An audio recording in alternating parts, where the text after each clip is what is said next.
నేటి నుంచి ప్రజల వద్దకే రెవెన్యూ 20వ తేదీ వరకు రాష్ట్ర వ్యాప్తంగా రెవెన్యూ సదస్సులు. సో రాష్ట్ర ఆవిర్భావ దినోత్సవం తెల్లారి నుంచి రాష్ట్ర వ్యాప్తంగా రెవెన్యూ సదస్సులు నిర్వహిస్తామని చెప్పేసి సర్కార్ చెప్పింది కదా. చెప్పినట్టుగానే ఇవాళ నుంచి రాష్ట్ర వ్యాప్తంగా రెవెన్యూ సదస్సులు నిర్వహిస్తున్నారు. తెలంగాణ రాష్ట్ర ప్రజానికానికి రైతాంగానికి అందరికీ కూడా విజ్ఞప్తి, మీరు రాజకీయాలు పక్కకు పెట్టుర్రి, వాడేవాడు ఏదో చెప్పిండు వీడేవాడు ఏదో చెప్పిండు అనుకురి. ఏ ప్రభుత్వాలైనా మన ప్రభుత్వాలే, పోయి తెలుసుకుంటేనే తెలుస్తుంది అసలు ఏం జరుగుతుంది అనేది. మరి కొత్త ఇప్పుడు 5 ఏళ్ళు అయితే భరించాల్సిందే కదా. ఆ రైతు భూభారతిలో ఏముంది, రెవెన్యూ సదస్సులో ఏం చెప్తున్నారు, మీకు ఎలాంటి సమస్యలు ఉన్నాయి, 4 కాగితాల మీద రాసుకొని పోరి, మీ సమస్యలను తీసుకొని గతంలో అప్లై చేసిన పెండింగ్లు ఉంది, ఇది ఉంది అది ఉంది అన్నీ బంద్ చేయరి, మళ్ళొక్కసారి అప్లికేషన్ దరఖాస్తు తీసుకొని రెవెన్యూ సదస్సులలో హాజరు గారి. రెవెన్యూ సదస్సులలో వాళ్ళు ఏం చెప్తారు ఏనూరి, మీ సమస్యలకు ఎలాంటి పరిష్కారాలు దొరుకుతున్నాయి, మీరే సొంతంగా ఎక్స్పీరియన్స్ చేయరి, మీ స్వ అనుభవంలోకి వస్తుంది ఆ అంశం అంతా కూడా.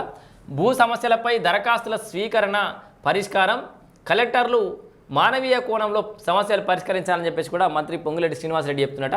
ప్రజల వద్దకే రెవెన్యూ నినాదంతో భూ సమస్యల పరిష్కారానికి నేటి నుంచి 20వ తేదీ వరకు రాష్ట్ర వ్యాప్తంగా రెవెన్యూ సదస్సులు నిర్వహించనున్నట్టు రెవెన్యూ శాఖ మంత్రి పొంగులేటి శ్రీనివాసరెడ్డి తెలిపారు.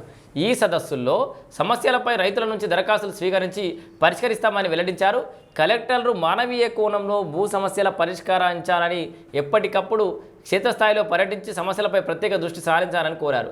సర్వే సెటిల్మెంట్ విభాగాన్ని బలోపేతం చేసేందుకు 2 నెలల్లో 6,000 మంది సర్వేలను నియమించినట్లయితే తెలిపారు. మొత్తంగా ఈ రెవెన్యూ సదస్సుకు సంబంధించిన ఒక అంశాన్ని అయితే పూర్తిగా చూద్దాం. మనం ఏం చెప్తున్నాం, ఇగో 6,000 మంది సర్వేలు అయితే రాబోతున్నారు. ఇప్పుడైతే ప్రస్తుతానికి 10,954 పోస్టులు ఉన్నప్పటికీ కూడా మన అర్హత సాధించిన వాళ్ళు అటు ఇటు లెక్క కలిపి ఒక 6,000 మంది అయితే వస్తారు. గత ప్రభుత్వ తప్పులను సరిచేస్తూ రెవెన్యూ వ్యవస్థను ప్రక్షాళన చేస్తున్నామని మంత్రి పొంగులేటి శ్రీనివాసరెడ్డి అన్నారు. భూ పరిపాలనను ప్రజల వద్దకే తీసుకువెళ్తున్నామని పేర్కొన్నారు. రాష్ట్ర వ్యాప్తంగా నేటి నుంచి 20వ తేదీ వరకు రెవెన్యూ సదస్సులు నిర్వహిస్తున్నట్లు వివరించారు. సోమవారం రెవెన్యూ సదస్సులపై అధికారులతో సమీక్షించారు. ఈ సందర్భంగా మంత్రి మాట్లాడుతూ గత ప్రభుత్వం తీసుకున్న అనాలోచిత నిర్ణయాల కారణంగా భూ సమస్యల్లో చిక్కుకున్నారని విమర్శించారు. ఇప్పుడు అన్ని గ్రామాలకు తహసీల్దార్లతో కూడిన బృందం వెళ్తుందని, భూ సమస్యలపై దరఖాస్తులు స్వీకరించి పరిష్కరిస్తుందన్నారు.